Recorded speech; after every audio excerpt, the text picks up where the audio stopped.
You're watching ABC 10 Plus This Week. Hello, I'm Laura Painter. You're watching ABC 10 Plus This Week. In dollars and cents, with Americans living longer, more retirees are facing a sobering reality: outliving their savings. We talk with an expert for advice you need to know to make your money last. And on 10 on your side, the help available for members of the military during the government shutdown. Then you never know what you'll see on the back roads. John Bartell takes us high in the clouds to hike up the many steps of the Sierra Buttes Fire Lookout Tower. ABC 10 Plus This Week starts right now. In tonight's Dollars and Cents, many of you may dream of living a long, enjoyable retirement. But have you ever thought about living decades without a paycheck? A growing number of retirees are finding themselves in this very situation, outliving their savings. A Sacramento-based financial expert I talked with explains how to plan for longevity risk in retirement. Living longer is a gift in many ways, but it could put your financial future at risk. Talk to us about longevity risk. What is it and why does it matter? It's the risk that you live too long and don't have enough money because you've lived too long. Joseph Eshelman, the president and founder of TowerPoint Wealth, says the risk of outliving your retirement is getting very real, and people need to be proactive about planning ahead. In fact, the U.S. Office of Social Security says American men age 75 can expect to live to 86. That's 12 years longer than their life expectancy at birth. What are the hallmarks of a good plan? Number one that comes at the top of the list is tax efficiency. And oftentimes investors, ABC 10 viewers will have different types of accounts. So how you're taking from those accounts, which accounts you're taking from, what tax bracket might you be in any particular year during retirement can have a material effect on the longevity of your nest egg. Eshelman suggests you have a plan that aligns with your lifestyle, cash flow, and healthcare needs. That plan should also include possible part-time work, Social Security, guaranteed income, and tax-efficient investment withdrawals. The favorite word that we use at TowerPoint is sustainable. That how they're taking money from their nest egg, how they're marrying that with a pension or with Social Security, or what we call guaranteed retirement income. Eshelman says living longer means planning smarter, not just growing wealth, but also having a plan to sustainably use it over the years. You don't want to be too conservative where your nest egg doesn't grow enough, understanding you've got a 20 or 30-year window. He says even moderate inflation can eat away at your purchasing power. So keep in mind a comfortable lifestyle at 65 may cost more at 85. You might find yourself making some tough trade-offs. Eshelman suggests talking with a professional or a trusted loved one to help you find opportunities to minimize taxes, protect against inflation, and better account for healthcare expenses. Fidelity reports the average couple will spend more than $300,000 on healthcare after retirement. Is there any point where it's too late to plan for this? For example, if a viewer is seeing this and they're already in retirement or approaching retirement, can they still make some amendments to plan for a longer life? It's never too late to start planning and start structuring perhaps a bit of a more coordinated plan. The Social Security office has a life expectancy calculator that you can try by simply typing in your gender and birth date. We have a link to that on our website, abc10.com. Remember, your money questions have answers. Email me at lpainter@abc10.com and stream all of our Dollars and Cents coverage on the free ABC 10 Plus TV streaming app. 10 on Your Side is getting answers for heroes right here in Northern California. What help is available for members of the military who won't get a paycheck during the government shutdown? You know, we've raised our right hand and said we will support and defend our country no matter what is going on. Tamika Hamilton is a former GOP congressional candidate and Air Force veteran. She went through 2 government shutdowns during her 22 years of service. And she tells 10 on Your Side help is available for men and women in uniform. There's a First Sergeants Association, and they can support military members, you know, in a time of crisis. They can give interest-free loans, direct them to food banks, things of that nature. As a wife and mother, she recalls the feelings of uncertainty during a shutdown for members of the military. We are serving the American people and we don't get a choice when it comes to these government shutdowns. So it can be really demoralizing for some people, for a lot of people.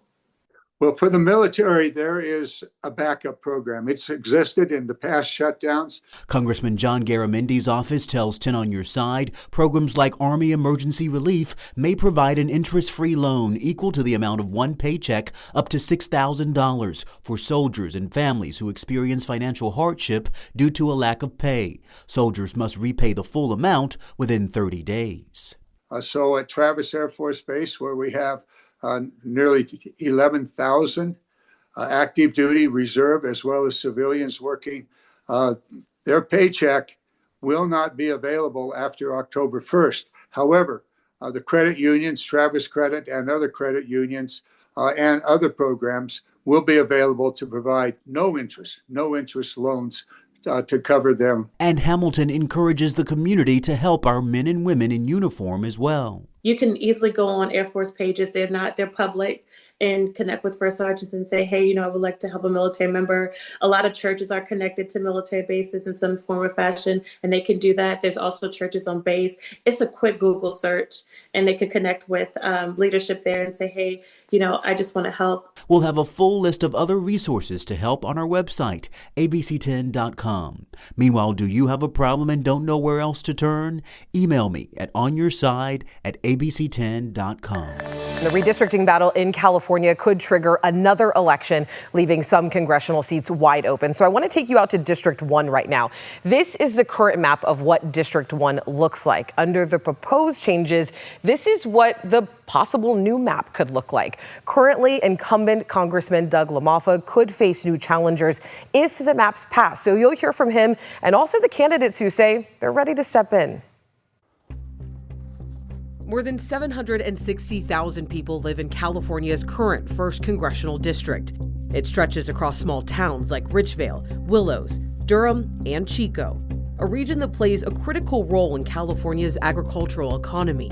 In fact, this part of the Sacramento Valley is the state's top producer of rice. The vast majority of the people here are farming families. They've harvested this land for decades, such as Congressman Doug LaMalfa's family. They have been here for generations, and he's represented District 1 since 2013. So this is all rice. Rice is a plant that grows in standing water. Well, this as it ripens, it'll become more and more gold. You can see it's partly gold, right? Well, in 1931, my great-grandparents bought the first piece of property, and so we've been building on it since. Congressman Doug LaMalfa has represented District 1 for more than a decade. Some voters back his record. Doug's great. He's done a good job. He's been a longtime friend. While others want to see change. I think we need to fight fire with fire. We need to fight back. Do you think people are ready for a change in your district, though? Oh, 30% of them are. Anything you want to say to that 30%? I'm trying. Or to the people of your district? Yeah. I'm trying to represent in a way that is beneficial to all people. You can't just have the thought that others are going to provide for you in perpetuity. You got to be part of it. And so for those people that want to be productive and be part of it where they can, but if you think it all just comes from demanding things, well, I don't do good with demands. LaMalfa has been vocal about opposing Proposition 50, calling it a terrible idea. I don't care which state you're talking about. Here in California, it's got even an extra layer of heinousness on it because the voters 3 times affirmed on ballots, on initiatives, that they want it to be separate from politicians drawing the lines. So does it mean anything to anybody? It's really about political gain, in this case for one particular party, and it's really ugly. Well, it's interesting that you say political gain. What do you say to the people that are saying, hey, this is in response to Trump wanting Texas to redraw their maps to gain seats? Well, that's a good sales pitch by the Democrats on that, but it's a separate issue. And do you really want your own process to be trampled in California because of what someone else might be doing? LaMalfa says that if Proposition 50 passes this November, he will run for his district again. Now, some voters who will be added to this district may not feel connected politically or even geographically. How will you bridge that gap and show them that their concerns are a priority for you? What me and my team have always laid out has been trying to bring the economy in line with what affects normal people at their kitchen table. Normal people, if you can just sit them down and say, hey, do you like being taxed this much? Do you like your cost of everything being this much? Do you like seeing your neighbor's property being taken away because they can't afford to have it anymore because of regulations coming out of Sacramento and Washington, D.C.? So you talk about those issues and you put the party stuff beside because that gets so polarized. In Lamalfa's district, Glenn County Medical Center, the county's only hospital, is shutting down after losing federal funding. For residents, that means a 30 to 40-minute drive to the nearest ER. What efforts have you made, specifically talking about Glenn Medical Center, to keep that hospital open? We're dropping a piece of legislation very soon to change that status for them and put them back into eligibility. Now, we've been trying to urge them don't just close so quick because we're trying to do this. It takes a while to grind this stuff out in Congress and grind out the agencies. And the bad thing is once they close the doors completely for 1 minute, then all that eligibility is gone. The mountain is just 10 times harder to climb on that. I do want to talk about Medicaid for a second. I know that there's over 300,000 people in your district alone who are on Medi-Cal. Are you concerned with the Medicaid cuts under the big, beautiful bill? And the dollars coming from the federal government to be administered by the state. They're not being responsible there, so we're just supposed to keep, dumping endless amounts to the state. There's responsibility on both ends of this, and so more focus needs to be made not just on us federally, but how is the state carrying out what it is doing with the program. The field of challengers in Congressman Lamalfa's district is growing. Audrey Denny, a Chico State professor and consultant in the charitable food sector, has run against Lamalfa and lost in 2018 and 2022. People in our part of the world are primarily working class people that are struggling economically. Some of the biggest things that I would push for would be tax cuts to the middle class, boosting our support of our rural hospitals and rural medical care, as well as working with everyone to try to find solutions to lower healthcare costs. And lastly, forest health and fire prevention is so critical. Rose Penelope Yee, a retirement firm CEO, has also challenged Lamalfa several times before, including in 2022 and 2024. One of the big reasons why I ran for Congress against Lamalfa the first time is really to push for universal single-payer healthcare. And that is one of the things that I will champion in Congress. Lamalfa doesn't support the raising the minimum wage even to $15 an hour. And that's something definitely that I will be working at. And he doesn't support also tuition-free public colleges and universities. That is also something that I support. So we need to address those economic issues that would help benefit our residents, not just here in Shasta County, not just here in District 1, but really in all of California and in all of the United States, because Congress is a federal office. Congressional District 3 is an area that is impacted by the newly proposed maps. We want to take a look at those right now because this is currently what District 3 looks like. The proposed maps, though, here's a look at the changes. You can see some big changes there. And the seat is currently held by Republican Congressman Kevin Kiley, now in his second term. As ABC 10's Jeannie Nguyen explains, he is already facing some challengers. Alex, Congressman Kevin Kiley says he's confident he can keep his seat even if voters approve the new maps in November. He has two challengers, Democrat Heidi Hall, who is currently a Nevada County supervisor, and Democrat Tyler Vandenberg, a Marine veteran from South Lake Tahoe. But Kiley is ready to defend his position and believes his work speaks for itself. At this moment, what would you say are the top 2 to 3 issues that matter most to your constituents, and how do you plan to continue to address them if you are reelected? So I've really been fighting as hard as I can to bring down the cost of living, to get inflation under control by removing regulations, by responsibly reducing spending. Second issue is just making sure we have strong border security, and we've been able to actually achieve a lot in that respect. We went from having the most illegal border crossings in our country's history to now hardly having any at all. Republican Congressman Kevin Kiley is dedicated to keeping his seat and continuing his work on Capitol Hill. Kiley says he's providing concrete solutions for the challenges in his district. We are going to clean up some of the traffic jams that you get around the 6580 interchange. I've secured $22.5 million in a federal grant, so that's money that's a cost that will not be borne by our local taxpayers. But Kiley has challengers already competing for his seat. Democrat Tyler Vandenberg from South Lake Tahoe. He's a Marine veteran who says he's committed to ending Trump's tariffs, undoing DOJ's cuts, and preserving federal land and national parks from being sold. I'm aiming to meet people where they are and to run to meet their material concerns and to help them believe that the government can do good things and it can build a better life for them. Democrat Heidi Hall is a longtime Nevada County resident and current board supervisor. I'm a problem solver. I've been a public servant for 3 decades, and for the last 9 years, I've been governing from the Board of Supervisors right here in Nevada County. So why should voters in this newly drawn district trust you over Kevin Kiley to represent their needs in Washington? The cuts to Medicaid, to SNAP, the complete decimation of the VA and other federal agencies are directly hurting this constituency. He has not shown up this entire year for a public meeting to actually talk to his constituents, and he has never had the spine to stand up to Trump and challenge him on these policies. In the spring, Kiley was criticized by his constituents for not holding enough town hall meetings to talk about potential program cuts. In response, Kiley says the cuts addressed wasteful spending. The reform you see with SNAP is simply saying that states need to do a better job of making sure that those benefits are actually getting to the people who need it. And it's similarly with Medi-Cal. We're saying that people who are enrolled in multiple states, that shouldn't be happening. You should only be enrolled in one state. Or people who are in our country illegally. They shouldn't be taking benefits that citizens who are here legally are entitled to. Is that what you're trying to say? Is that the benefits would outweigh any cons coming from those impacts? Well, actually, under the bill, Medicaid spending is actually going to increase through the end of the decade. So there were some proposals that suggested reforming the program in more sweeping ways that would have changed that. I fought against that, and at the end of the day, we ended up with a package that will actually end up increasing Medicaid spending over the next decade. In August, Kiley introduced a bill to prohibit mid-decade redistricting. We have so many more important issues we should be focusing on as a country right now. Drawing district lines and tossing communities out of people's districts and putting new ones in, that shouldn't be what we're focusing on right now.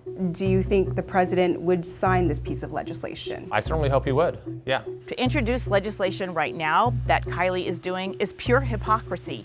When he was in the Assembly, when we established the Independent Commission here in California, he voted against it. In 2020, as an Assembly member, Kiley voted no on Senate Bill 139, requiring larger counties to have independent redistricting commissions that's in addition to the already established statewide commission. Governor Gavin Newsom vetoed that bill. Kiley responded by saying he's always supported the Citizens Redistricting Commission created by voters, and that these bills were proposals offered by politicians, not voters, with their own interests in mind. Do you support banning or prohibiting mid-decade redistricting? I would love to make sure that mid-decade redistricting doesn't happen in a way that's gerrymandered. I'd be cautious about an outright ban because we don't know what kinds of changes in the population might happen mid-decade. But I think California voters know that the stakes are very high. They know that the Trump administration is coming for us one way or another, and that they're going to act to protect our democracy nationwide. Prop 50 is a good thing. I absolutely support doing it for all the reasons that I mentioned, including the fact that it's temporary. In Sacramento, Jeannie Nguyen, ABC10.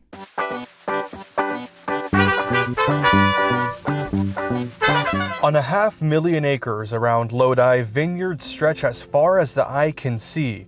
Harvest may be routine for some, but for one man, it's deeply personal. There's only one. Taste of Lodi.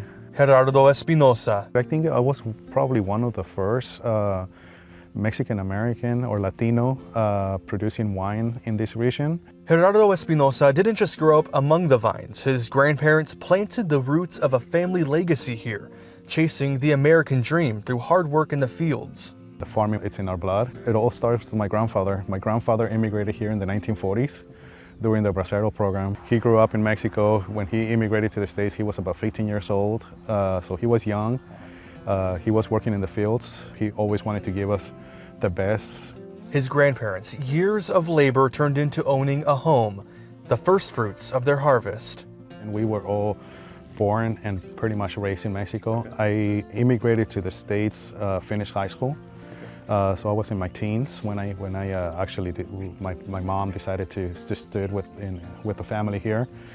We used to come every summer, every year to visit the family, and I remember when we first planted the vineyard, the first vineyard. On the land his grandparents worked so hard to buy, Gerardo's uncles planted the first vines, starting a family legacy. Back then, the two main varietals that were the main in the market was Petite Syrah and Cabernet Sauvignon. So those are the two first varietals that they planted in our first vineyard. When they first started, well, the vineyard's production was going into some of the larger wineries. These early plantings laid the foundation for a tradition that would one day become Anaya Vineyards. I saw how hard that work is, and I decided to, that I needed to be in an office. Gerardo spent most of his career as an architect, but a visit to family in Mexico changed everything. We were at a dinner again, and my aunt says, "Hey, you guys want to open a bottle of wine?" And we opened the bottle of wine, and when I looked at the bottle, it was Woodbridge by Robert Mondavi, which is a winery just right here in town. The seed of a new dream had been planted. And I wanted to know how to do it, how wine is made. The garage where we were living then, it became like a little winery. By the third, fourth year, I had 10 barrels. By year 16, it's Anaya Vineyards and his own crush facility, event space, and tasting room called Lodi Crush. A lot of these brands, like I mentioned earlier, they need a facility to make the wine, so we facilitate this space for them to come and do their own wines. So it's a collaboration that we all collaborate together. We are here to support each other. The whole industry, it's made by Latinos. I'm trying for them to feel comfortable saying that they can have their own brand. For his grandparents, it was the American dream. For Gerardo, I don't think I'm never gonna stop. It's now life, a vineyard, a family, and a legacy. My grandfather, he always told me, always have a dream, work hard for it, and follow your dream. In Lodi, Gabriel Porras, ABC10. A beloved figure on local ball fields has died after an accident at a slow-pitch softball playoff game this month. Robert Bob Morris spent decades calling games across the Sacramento region. And tonight, friends and fellow umpires say he made every single inning better. ABC10's Garjpal Sangha has the story. For more than 40 years, Robert Bob Morris was a fixture on softball diamonds and basketball courts. Not just an umpire, he mentored generations of officials and players. Bob loved life, and he loved people, and it was easy to work with Bob. He's well known. Dominic Mercier with Greater Sacramento Softball Association schedules umpires for games and was mentored by Morris. The polo he wore in this 2017 photo when the women's national team tour stopped at then Rayleigh Field, he wore for the interview. His accuracy was really high, his knowledge was really good, and his personality was electric. Morris started calling games in the late 70s, earning national honors and working top tournaments. Friends say he kept the same hustle well into his 70s. The incident happened nearly 3 weeks ago on September 11th. Those close to the situation say it was during a slow-pitch softball playoff game here at Recreation Park in Auburn. A collision with the base runner sent Morris to the ground where he hit his head. He described it as everybody heard his head hit. It was really loud. Morris died last Tuesday. Clean out his home was a painful experience. Rudy Aguilio worked with Morris as an umpire, but also recalls when Morris umped his games during his younger years at Rush Park in Citrus Heights. And he brought that same energy, whether it be the first game of the day, if he worked 3 games of youth basketball, then come out at night and did like 3 more games of softball. Even at the age of 74, friends say Morris's love for officiating and for people never faded. Everybody loved Bob. He always had a good saying, love you and God bless to everybody. Reporting from Placer County, Garjpal Sangha, ABC10. Yeah, beautiful story and a beautiful legacy. We did reach out to Morris's family for this story, but they declined to speak on camera with us. Their friends say the community will honor him the way he'd want to by keeping the games going.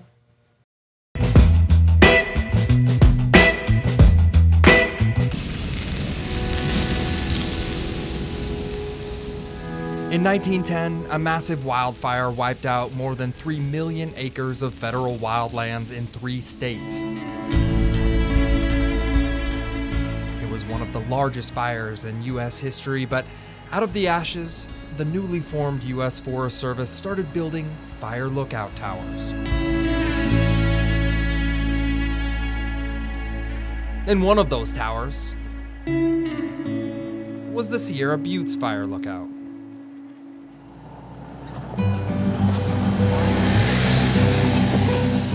The road we're going up is definitely a jeep trail, very steep.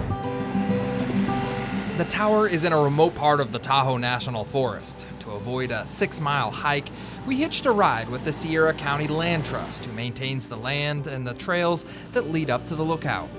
When I first came up here, there was, hardly any people.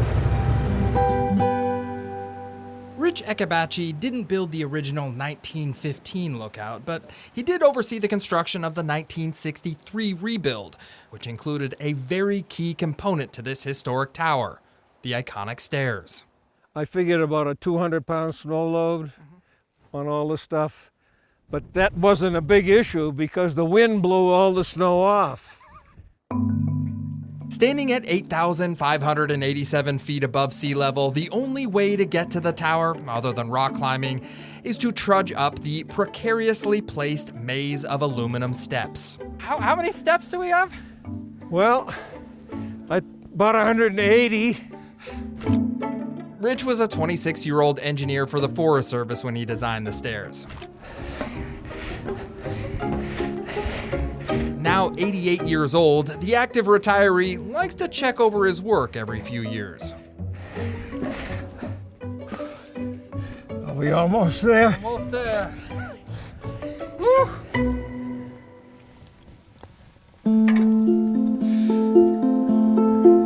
In a way, walking up the fire lookout is also a pilgrimage of sorts for Rich.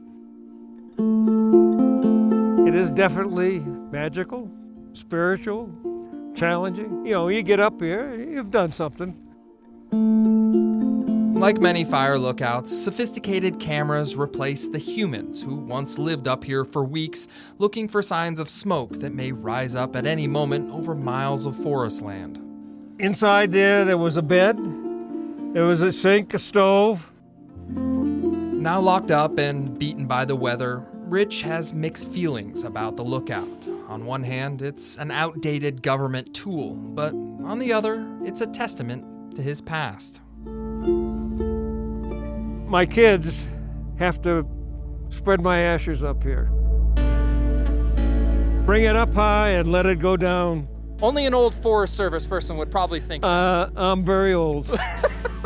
I think it's beautiful in a way, though. Well, I'm still here. Rich is still here.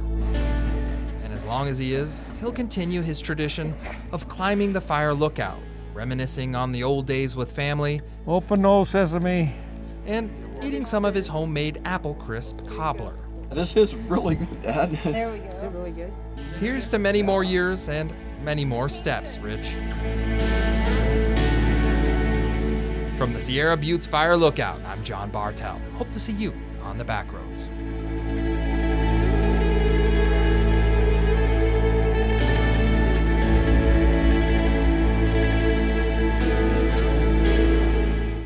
Thanks so much for watching ABC 10 Plus this week. We're here 24/7 on the free ABC 10 Plus TV streaming app. You can get your local news and weather anytime, anywhere. I'm Laura Painter. Take care. I'll see you next time.